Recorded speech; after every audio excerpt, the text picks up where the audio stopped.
For my research project, I chose to do the dance style of bachata. Bachata is a very famous dance form in the Latin community. It first originated in the Dominican Republic in the first half of the 20th century. Then the dance form was created over 50 years later. For this dance form, the music consists of at least 5 different instruments that include 2 guitars, bass guitar, bongos, and a guira. Soon after, famous bachata singers like Anthony Santos, Romeo Santos, or even groups like Aventura brought a new meaning to the dance form and the music. The dance consists of a 3-step movement with a tap on the 4th beat, and it is usually danced with a partner of the opposite sex.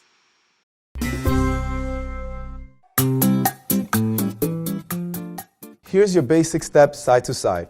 5, 6, 7, tap. 1, 2, 3, tap. 5, 6, 7, tap. 1, 2, 3, tap. And 5, 6, 7, tap. Now we're going to demonstrate the hip. I first came across bachata as a child. Being Latina, my family has always loved to dance Latin dances like bachata, merengue, cumbia, duranguense, and even salsa. I was never that good of a dancer, so I never danced at family gatherings, but this dance form always caught my attention because of the romance that is embedded in the style. I later on came across the dance form when I saw these 2 dancers dancing bachata. Their names are Daniel and Desiree. They dance other Latin dances, but mainly bachata. They post consistently on their social media and they travel the world to showcase the dance form.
Project, I really wanted to focus on the culture and how bachata has helped or influenced immigrants and first-generation Americans to adapt to life in the States or connect back with their culture. When bachata was brought to New York City by Dominican immigrants, it helped them stay connected to their culture from back home.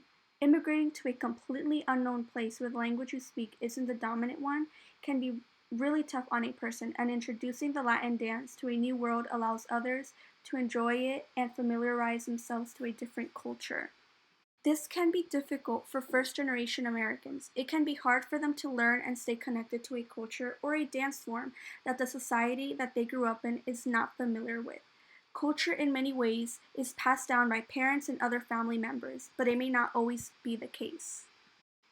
In one of my articles that I chose to use, which is called Latin Dance Thrives to Impact Campus Culture by Quentin Oster, they mentioned that in Georgetown University in Washington, D.C., they allow the students to organize a reventón, which translates to a big party in Spanish. The students choreograph Latin dances including bachata, and over 300 students participate in this annual reventón. It is really nice that schools are allowing students to hold these type of events to allow them to stay connected to their cultures and introduce other students to a dance form that they were not familiar with. Keeping the culture of the Latin community alive through foods, music, and dances is so important, and passing it down through the family is too. Everyone should embrace their backgrounds with pride. And that concludes my presentation. Here are my citations. Thank you.